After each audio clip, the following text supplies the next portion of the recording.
Hello hi friends, welcome back to my channel. మేమైతే మొక్కజొన్నలు పెట్టి వచ్చినామని చెప్పినా కదా. ఇక బాయికాడ పని అలవాటు లేదు కాబట్టి సగం పెట్టినాక కాళ్ళు గుంజుతానే కూర్చుందని రాళ్ళనంటే ఇక నాతో పాటుగా వాళ్ళు కూడా కూర్చున్నారు. కూర్చున్న వాళ్ళం కూర్చోక ఆడ పక్కన నల్లాలం ఒప్పించింది.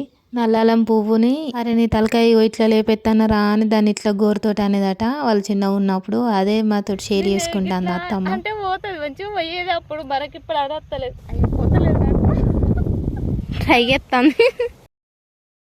చిన్నప్పటి జ్ఞాపకాలు భలే ఉంటాయి అసలు. అవి గుర్తుకొచ్చినప్పుడు మనం కూడా చిన్న పిల్లల్లాగా మారిపోతాం. అట్లనే ఇది ఆటలకే కాదు, దెబ్బలు కూడా తాకితే పనికి వచ్చేది. చిన్న ఉన్నప్పుడు అమ్మ వాళ్ళు తెలియక ముందుకే దెబ్బలు తాకగానే ఇది పెట్టుకునేది. కొత్త పలక అవుతుందని మా అత్తమ్మ ఇడులే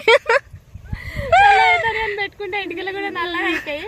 పెట్టుకొని ఏ కాదు, దెబ్బలు తాకుతానైతే తక్కువ అవుతుంది. దెబ్బలు తాకితే తక్కువ అవుతుంది. బొగ్గును ఇది కలిపి పెట్టుకుంటే పలక కొత్తగా అవుతుంది అని తక్కువ అవుతుంది అన్నమాట. ఇట్లా దంచి ఇట్లా ఇట్లా నలిచి పెట్టుకోవచ్చు. పాపేద్దాం. చిలకలకి ఎందుకు వచ్చినావు? గింజలు